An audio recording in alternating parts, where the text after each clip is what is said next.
मेरे सारे कुलीग्स, मेरे सारे दोस्त, जर्नलिस्ट, काबिल एहतराम जर्नलिस्ट बरादरान, आपका बहुत शुक्रिया कि आपने यहाँ पे दावत दी और ब्लड कैंसर के ऊपर बात करने का मौका दिया। सितंबर, जैसे कि बताया गया अभी राना जमील साहब ने, कि ये ब्लड कैंसर अवेयरनेस कैंसर के हवाले से मुख्तस किए गए हैं ताकि आवाम को इसका शऊर दिया जा सके, इसके बारे में आगाही दी जा सके। जैसे कि ये सितंबर ब्रेस्ट ल्यूकीमिया या खून के कैंसर के मंथ के तौर पे जाना जाता है, तो अक्टूबर ब्रेस्ट कैंसर अवेयरनेस के मंथ के तौर पे जाना जाता है। तो वापस अपने आज के टॉपिक पे आते हैं कि ब्लड कैंसर है क्या, इसका इंसिडेंस क्या है और इसको मैनेज कैसे किया जाता है। इसके ऊपर ब्रीफ सी थोड़ी सी आपको आगाही देना मकसूद है। तो ल्यूकीमिया ब्लड कैंसर यानी खून के खुलियों का कैंसर है। आम तौर पे कैंसर क्या होता है कि कुछ हमारी बॉडी के सेल्स अनइंटरप्टेड बढ़ना शुरू कर देते हैं और उनकी ग्रोथ बढ़ जाती है, और जब वो बढ़ जाती है तो वो किसी तरीके से उसको स्टॉप नहीं किया जा रहा होता, और उसमें ये सलाहियत होती है कि वो जिस्म के दूसरे हिस्सों में भी फैल सके। इस चीज़ को हम कैंसर बोलते हैं। और खून का कैंसर वो कैंसर है जो हमारे खून से चलता है, खून के खुलियों में, जैसे red cells, white cells, platelets, monocytes, neutrophils, और इस तरह के कैंसर्स को हम खून का कैंसर कहते हैं। और ये खून में हर जगह पे गर्दिश कर रहे होते हैं। इसकी मुख्तलिफ इक़साम है, जैसे chronic myeloid leukaemia CML, CLL यानी chronic lymphocytic leukaemia, acute myeloid leukaemia यानी AML, और ALL जिसको कहते हैं कि एक्यूट लिम्फोसिटिक ल्यूकीमिया। ये 4 मोस्ट कॉमन कैंसर्स हैं। इसके अलावा भी बहुत सारी इक़साम हैं, जैसे मल्टीपल माइलोमास है, माइलोप्रोलिफरेटिव नियोप्लाज्म है, एसेंशियल थ्रोम्बोसाइथीमिया है, जो ये कैंसर भी, ये वाली बीमारियाँ भी इसी डोमेन में आती हैं। कैंसर के मरीज़ इनका इलाज बहुत मुश्किल और सख्त होता है कि इसमें इंतहाई सख्त दवाइयाँ इस्तेमाल की जाती हैं, और पेशेंट बहुत कमज़ोर होते हैं, और इसमें इन्फेक्शन के चांसेस बहुत ज़्यादा होते हैं क्योंकि इनकी इम्यूनिटी बहुत लो होती है। हमारी इम्यूनिटी हमारे ब्लड के सेल से आ रही होती है, ख़ासतौर से लिम्फोसाइट्स इसमें अपना रोल प्ले कर रहे होते हैं। लेकिन जब हमारे लिम्फोसाइट्स और हमारे ब्लड के सेल्स ही सही तरीके से पैदा नहीं हो रहे, या वो ख़राब हो गए हैं, वो कैंसर में तब्दील हो गए हैं, तो हमारी इम्यूनिटी बहुत लो हो जाती है और इन्फेक्शन के चांसेस बहुत बढ़ जाते हैं। ब्लड कैंसर की अमूमन अलामात ये होती हैं कि जैसे खून की कमी का हो जाना, या वाइट ब्लड सेल्स का बहुत तेज़ी से बहुत ज़्यादा तादाद में आ जाना, और कुछ खून की ऐसी लाइंस हैं जैसे प्लेटलेट्स कम हो जाना, कुछ और सेल्स हैं जो कम हो जाते हैं और खून की कमी आमतौर पे हो जाती है, और बार बार इन्फेक्शन होता है, या इन्फेक्शन और सेप्सिस के चांसेस बहुत ज़्यादा होते हैं। इसकी तशख़ीस कैसे होती है? इसकी तशख़ीस करने के लिए हमें लेबॉर्ट्री की हेल्प चाहिए होती है। इसमें एक टेस्ट होता है बोन मैरो बायोप्सी, जिसमें बोन में से सैंपल लेकर उसको माइक्रोस्कोप के नीचे रख के मुख्तलिफ़ टेस्टों से गुजार के, और फिर एक फ्लो साइटोमेट्री का टेस्ट है जो कि एक एडवांस टेस्ट है, और फिर कुछ ऐसे टेस्ट है जैसे PCR या फिश, ये किए जाते हैं, और इनकी बुनियाद पे ये फैसला किया जाता है कि ये ब्लड कैंसर है या नहीं, और फर्दर ये देखा जाता है कि इसकी टाइप कौन सी है, और फिर ये भी टेस्टों की बुनियाद पे डिसाइड होता है कि इस मरीज़ के लिए अप्रोप्रिएट थेरेपी क्या हो सकती है।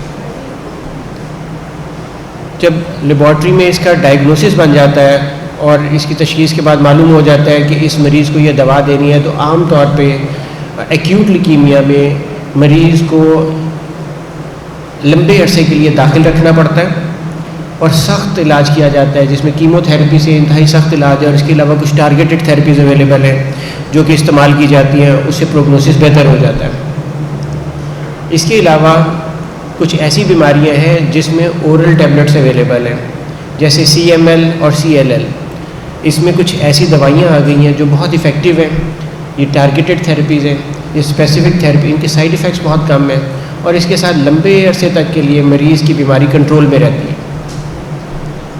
इसके अलावा कुछ ऐसी बीमारियां जैसे मल्टीपल माइलोमा और एसेंशियल थ्रोम्बोसाइथीमिया या MPNs, इनमें भी ओरल मेडिसिन अवेलेबल हैं जिनके साथ बीमारी को अच्छे तरीके से कंट्रोल कर लिया जाता है और मरीज़ एक नॉर्मल या near to normal life span के साथ अच्छी क्वालिटी ऑफ लाइफ के साथ ज़िंदगी गुजार रहे होते हैं।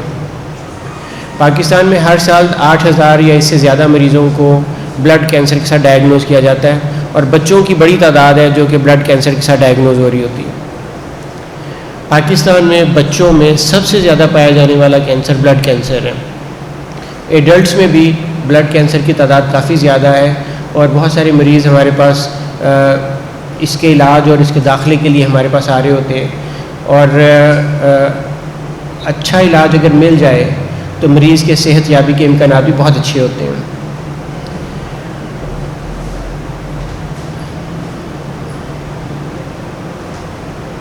अगर मरीज़ को शुरू के इलाज से फ़ायदा हो जाए तो नेक्स्ट स्टेप में या तो मरीज़ को ऑब्जर्वेशन पे डालते हैं या फिर बाज़ दफ़ा अगर हाई रिस्क डिज़ीज़ है जिसमें बीमारी के वापस आने के चांसेस बहुत ज़्यादा हों तो मरीज़ को बोन मैरो ट्रांसप्लांट के लिए भी जाना पड़ता है और बहुत सारे मरीज़ हैं जो कि बोन मैरो ट्रांसप्लांट के बाद फिर शफा याब हो जाते हैं।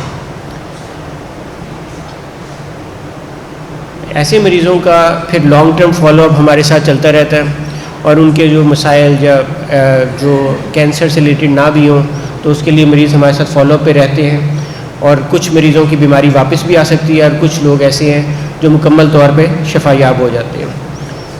बहुत शुक्रिया, थैंक यू।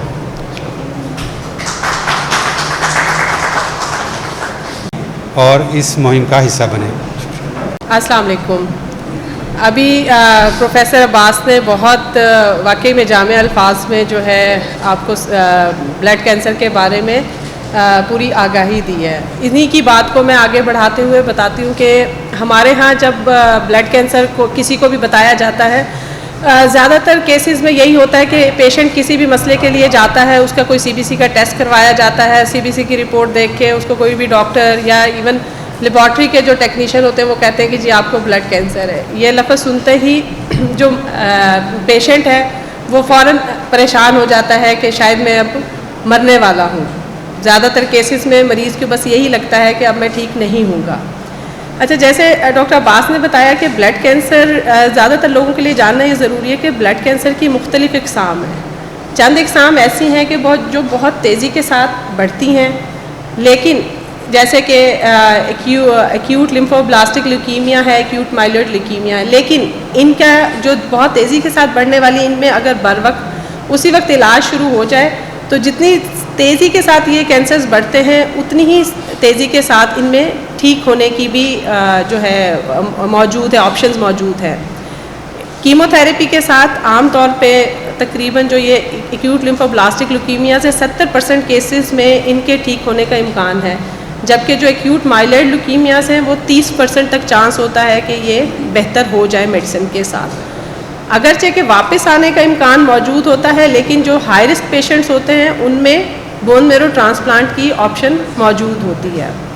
अच्छा, दूसरी तरफ अगर हम देखें तो जो दूसरे ल्यूकीमियाज हैं जो कि तेज़ी के साथ नहीं बढ़ रहे होते और आम तौर पे वो ज़्यादा एज वाले लोगों को होते हैं, जैसे कि क्रॉनिक लिम्फोसिटिक ल्यूकीमिया है, क्रॉनिक माइलॉइड ल्यूकीमिया है, मल्टीपल माइलोमा है, इनमें अब वक्त के साथ बहुत बेहतर इलाज आ गए हैं।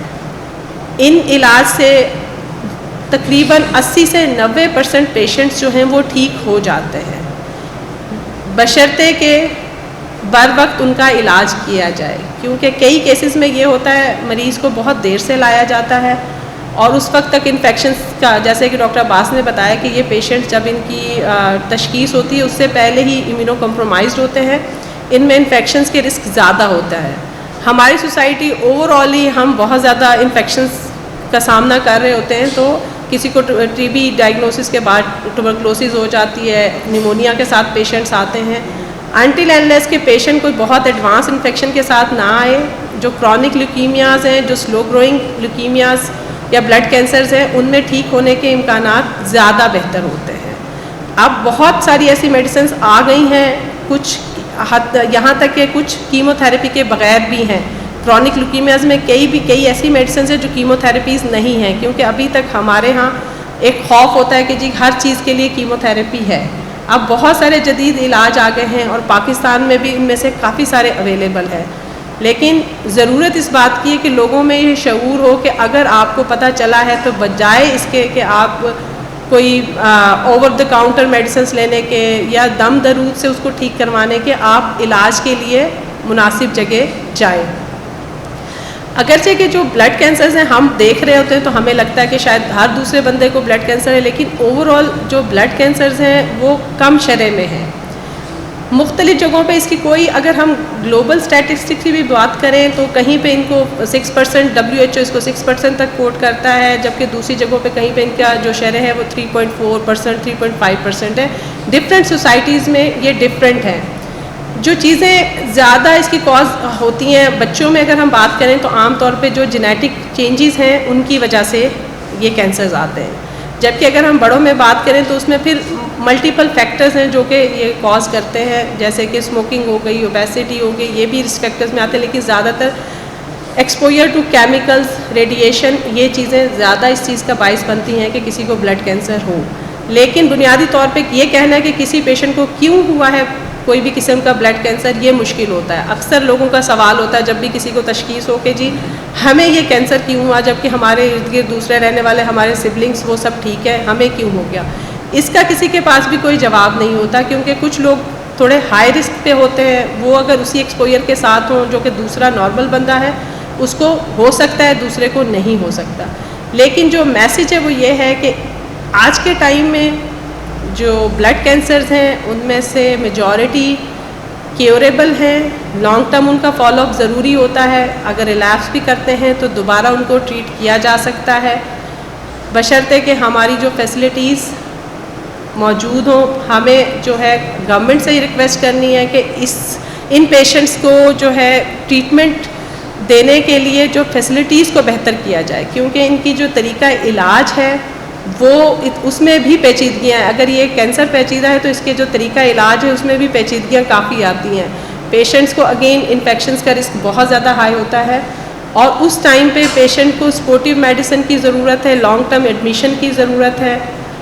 इसके लिए फैसिलिटीज़ होना बहुत ज़्यादा ज़रूरी हैं, ताकि जो भी पेशेंट्स आएँ उनके पास सेंटर्स अभी कम हैं, सेंटर्स ज़्यादा हों जो टाइमली पेशेंट को ट्रीट कर सके और पेशेंट ठीक हो सके। शुक्रिया।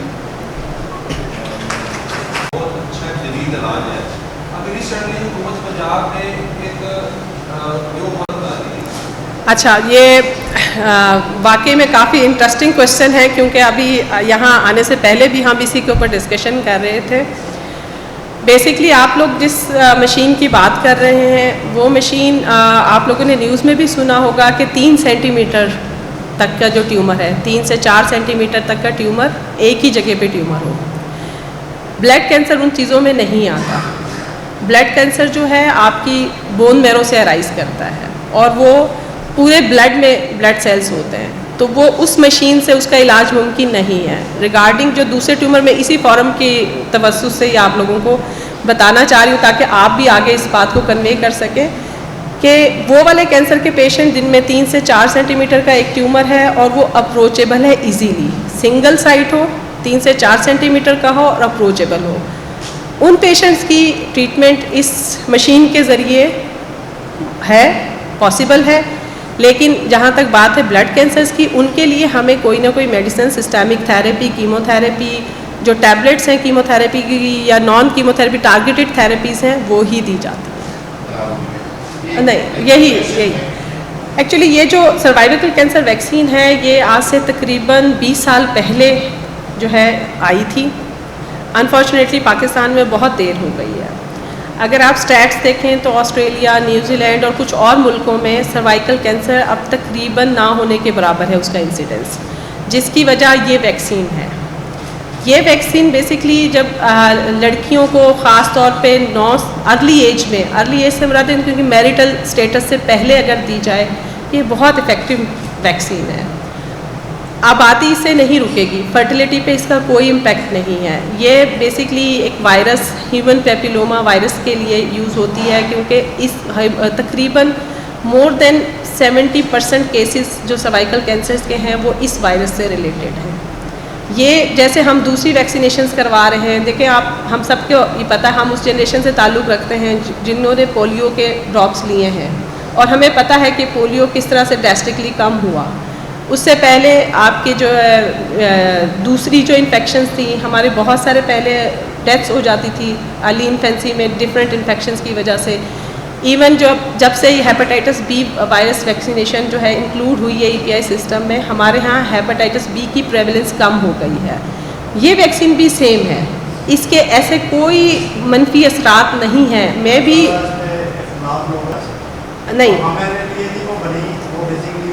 नहीं, ऐसा बिल्कुल, ये बिल्कुल गलत बात है। पाकिस्तान में भी सर्वाइकल कैंसर का जो इंसिडेंस काफ़ी ज़्यादा है, बहुत पेशेंट्स रिपोर्ट होते हैं, ठीक है। तकरीबन हमारे यहाँ सेकंड लीडिंग कॉज, अब जो अगर हम प्रॉपर, हमारे यहाँ कैंसर रजिस्ट्री मौजूद नहीं है, लेकिन जिन सेंटर्स पे ट्रीट हो रहा है, अगर हम सिर्फ उनके स्टैट्स को देखें तो ब्रेस्ट कैंसर के बाद जो ज़्यादा कॉमन कैंसर आ रहा है उनके पास वो सर्वाइकल कैंसर आ रहा है, ठीक है। तो ये एक बड़ी तादाद है। अभी तो कैंसर रजिस्ट्री अगर हमारी स्टार्ट हो जाती है, जैसे अभी पीछे ऐलान हुआ है, तो हम ज़्यादा बेहतर उसको स्टैट्स को बताने के काबिल होंगे। लेकिन जो आपकी बाकी बात है उसमें यह है कि इस वैक्सीन का जो ताल्लुक़ है वो ऐसा है कि ये जब अर्ली स्टेज पे दी जाती है तो कुछ चेंजेस आ रही होती हैं बॉडी में। ये उन चेंजेस को वक्त से पहले ही कंट्रोल करती है ताकि जो उस वायरस की वजह से कैंसर रिस्क बढ़ना है उन जीन्स को ये कंट्रोल करती है। इसका फर्टिलिटी के साथ कहीं कोई ताल्लुक़ नहीं है।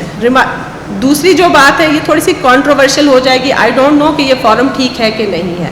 हम पिछले बहुत सालों से बहुत सारी वैक्सीन्स के बारे में यही बात कर रहे हैं, हमने पोलियो के बारे में भी यही बात की कि इससे इनफर्टिलिटी हो जाएगी। आप मुझे बता दें क्या पाकिस्तान की आबादी बढ़ना रुक गई है?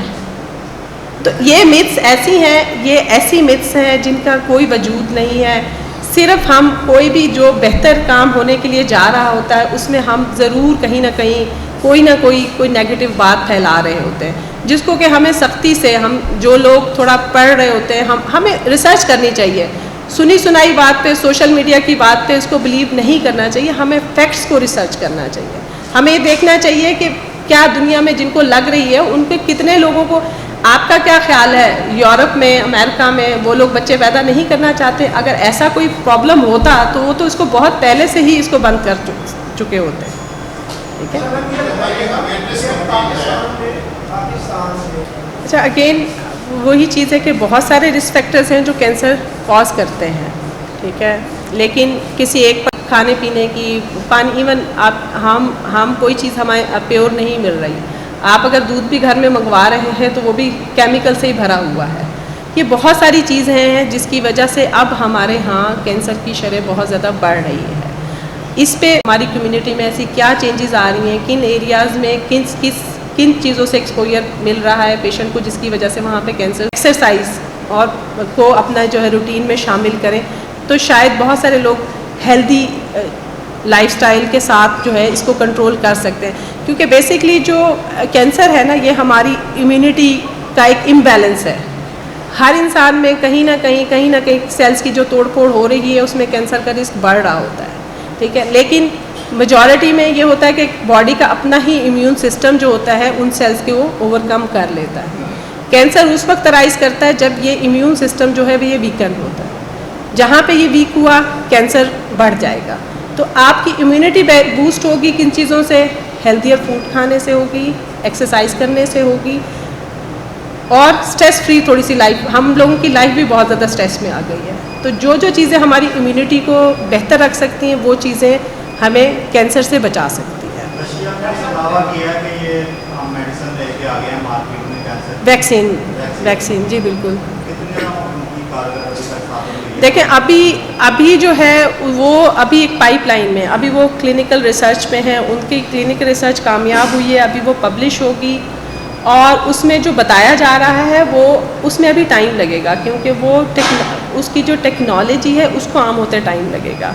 बिकॉज ये वैक्सीन जो है वो पर पर्सन बनेगी, हर एक के लिए इंडिविजुअलाइज होगी। उसका कितना जब वो उससे क्लिनिकल ट्रायल से निकल के मार्केट में जाएगी तो कितने लोग उससे बेनिफिट लेते हैं, नहीं ले सकते, ये उस पर डिपेंड करेगा। Thank you. बल्कि आप लोगों के इंतहाई मुदल्लल अंदाज में सवालात के जवाब। बिस्मिल्लाहिर्रहमानिर्रहीम। सबसे पहले तो हैमल फार्मास्यूटिकल्स का शुक्रिया अदा करते हैं जिन्होंने ये आगाही सेशन का अहतमाम किया, और प्रोफेसर डॉक्टर अब्बास खोखर और प्रोफेसर डॉक्टर कौसर बानो साहबा का ख़ुसूसी तौर पर शुक्रिया है कि लाहौर प्रेस क्लब तशरीफ़ लाए, क्योंकि डॉक्टर्स का जो टाइम होता है वो अगर हम पैसे के लिहाज से देखें तो फिर भी बहुत कीमती होता है, और अगर मरीज़ों के लिहाज से देखें तो उससे भी ज़्यादा कीमती होता है। तो आप लोगों का बहुत शुक्रिया कि आप लोग यहाँ तशरीफ़ लाए एक नेक मकसद के लिए, एक नेक काम के लिए, क्योंकि असल हमारा मसला यही होता है कि हमें आगाही नहीं होती बीमारियों के हवाले से, और वैसे भी शायद मिन हैसल कौम हम कंस्पिरेसीज थ्योरीज़ जो हैं उन पे ज़्यादा चस्के लेते हैं और उस पर ज़्यादा बिलीव करते हैं। तो इस किस्म के आगाही सेशन का मकसद यही होता है कि लोगों को थोड़ी सी अवेयरनेस हो सके, उनके जहन में कोई क्वेश्चंस हैं तो वो क्लियर हो सकें। ये सिर्फ ये कोई चंद लोग नहीं हैं, लाजमी तौर पर ये कहीं और भी बैठेंगे अपने ऑफिस जाके या अपनी फैमिली में या अपने दोस्त अहबाब के साथ, तो इस चीज़ को डिस्कस करेंगे जो आप लोगों ने यहाँ बात की है। तो ये यकीनी तौर पे ये आपका जो मैसेज है ये चंद लोगों से चंद 100 लोगों तक और चंद हज़ार लोगों तक भी पहुँचने का एक ज़रिया बनता है। तो आप लोगों का बहुत शुक्रिया, आप लोग तशरीफ़ लाए। तो इस आगाही सेशन और मेडिकल कैंप्स जो हैं ये लाहौर प्रेस क्लब में हम वक्तन फ़वक्तन लगाते रहते हैं, और उसका मकसद सिर्फ यही होता है कि अपने मेंबरान के लिए जो सेहत के हवाले से उनके जहन में कुछ सवालात हैं, उनके जो मसाइल हैं, इसी हाल में हम बहुत अच्छे मेडिकल कैंप्स लगाते हैं जहाँ पर बाकायदा टेस्ट और ये आगे मज़ीद भी उन्हें सहूलियत फराम की जाती हैं।